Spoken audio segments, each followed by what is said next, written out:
Hello students, today we have class first year English syntax board book और ये हमारा poetry section है। ठीक है, सेकंड पोयम है ये हमारी डोंट क्विट। ठीक है, इसका मतलब है कि हार नहीं मानना है, हार नहीं मानना, और इसके राइटर है एडगर एल्बर्ट गेस्ट। अच्छा, स्टार्टिंग में यहाँ 3 फेमस लोगों के नाम दिए गए हैं, उनकी एग्जाम्पल्स दी गई हैं कि उन्होंने बहुत मेहनत की एंड फाइनली उन्होंने जो चाहा उसे हासिल कर लिया। इब्राहम लिंकन जो है वो बिजनेस में फेल हुए 3 टाइम्स और वो जो है फाइनली जो है वो यूएस के प्रेसिडेंट बन गए। इसके अलावा जो है एल्बर्ट आइंस्टाइन, उन्हें स्कूल से निकाला गया, टीचर्स ने उन्हें मेंटली स्लो कहा, उसके बावजूद उन्होंने जो है हार नहीं मानी और वो जो है एक ग्रेट साइंटिस्ट के नाम से जाने जाते हैं आज। जेके रोलिंग्स, जिनकी नॉवेल है हैरी पॉटर, उससे जो है 12 पब्लिशिंग हाउसेस ने जो है रिजेक्ट किया इस नॉवेल को और आज वो नॉवेल जो है पूरी दुनिया में बेस्ट सेलिंग बुक है। ठीक है, अब हम देखते हैं कि जो हमारी पोयम है डोंट क्विट इसमें क्या है। So let's start. Don't quit by Edgar A guest.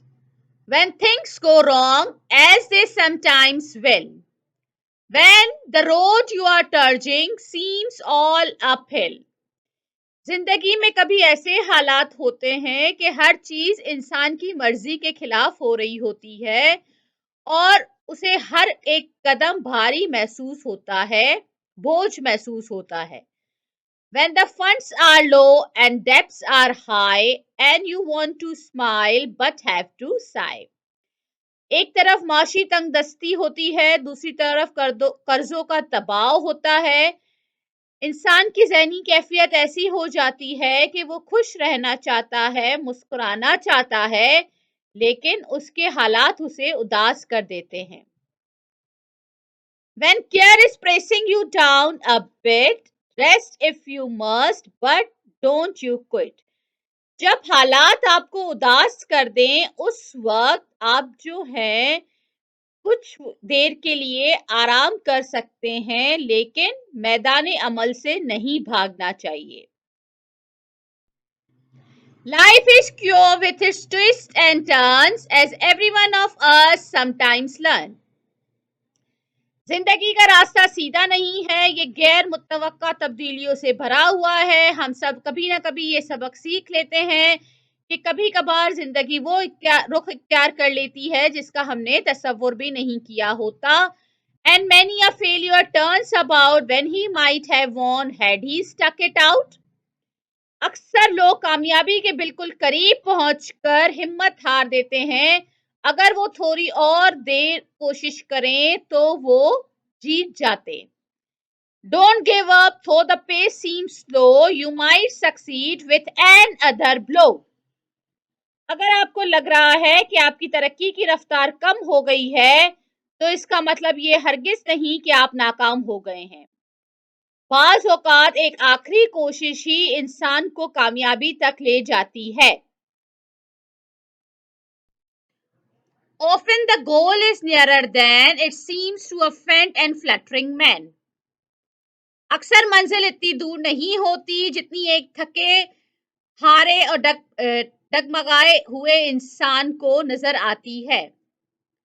Often the struggler has given up when he might have captured the victor's cap.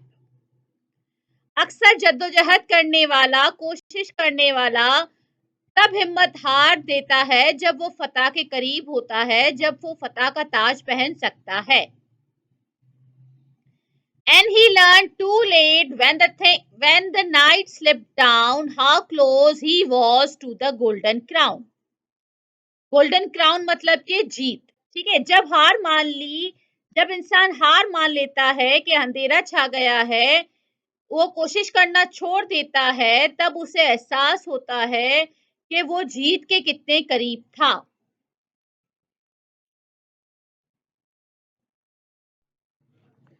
Success is failure, turn inside out, the silver tint of clouds of doubts. जब आपको अपनी जीत पर शक होने लगे, हालात मुश्किल नजर आए, तो समझ जाएं कि जो कामयाबी है वो बिल्कुल करीब है। हर बादल के पीछे चांदनी की तह होती है, ऐसे ही मुश्किल हालात के पीछे जो है वो कामयाबी होती है। And when you never can tell how close you are, it may be near when it seems so far. मंजिल के करीब तरीन पहुंचकर ही सबसे ज्यादा मायूसी होती है, लेकिन वही वक्त डटे रहने का होता है। So stick to the fight when you are hardest hit. It's when things seems worse that you must not quit. चुनाचे जब तुम पर सबसे सख्त वक्त आए तो अपनी लड़ाई पर डटे रहो। Exercise number 1, column A has words from the poem. हमें इनकी मीनिंग जो है कॉलम बी में दी गई है, हमें उन्हें मैच करके आंसर लिखने हैं कॉलम सी में। Okay, the first word is terse, मतलब कि मुश्किल से चलना, और इसकी जो मीनिंग भी हमें दी गई है वो है टू वॉक स्लोली, डी। उसके बाद है क्विट, मतलब हार मानना या तर्क करना, छोड़ देना, और इसकी मीनिंग जो हमें दी गई है इसका मतलब है टू स्टॉप। उसके बाद है अजीब या अनोखा, क्वेर। अच्छा, इसकी जो हमें मीनिंग दी गई है वो है ए, स्ट्रेंज। उसके बाद 4 है पेस, मतलब चलने की रफ्तार, उसकी जो हमें मीनिंग दी गई है वो है स्पीड। नंबर 5 है ट्विस्ट, मतलब मोड़, उसकी हमें मीनिंग दी गई है, उसकी मीनिंग है एन अनएक्सपेक्टेड चेंज। उसके बाद है स्टक, फंस गया, और उसकी मीनिंग हमें जो दी गई है वो है कॉट। उसके बाद है टेंट, हल्का रंग, और उसकी मीनिंग हमें जो दी गई है वो है शेड। अच्छा, इसके बाद है साय, ठंडी सांस लेना, और इसकी मीनिंग जो हमें दी गई है वो है a long deep breath. Okay, exercise number 2 है, सेंटेंसेस दिए गए हैं, 4 ऑप्शंस है, हमें ब्लैंक्स फिल करने हैं। The figure of speech in the silver tint of clouds of drops, जो है ये लाइन क्या है? ठीक है, तो ये the silver tint of clouds of drops, मतलब के बादलों के पीछे भी चांदी की एक लहर होती है। Just like a dark rain clouds often has a bright silver lining, ठीक है, क्योंकि उनके पीछे जो है वो सूरज चमक रहा होता है। ठीक है, अब ये क्या है? ये मेटाफर है।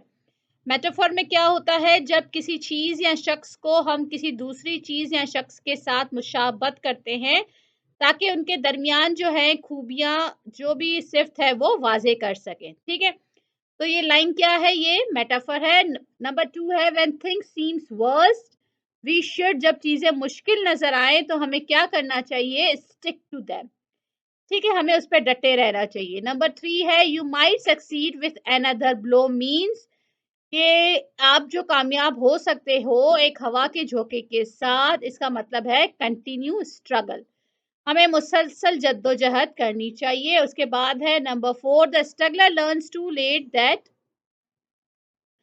अच्छा, हम बहुत देर से सीखते हैं कि was close to his victory, हम अपनी जीत के करीब थे। Number 5, the moral of the poem is that, हमें इस पोएम से क्या सबक मिला?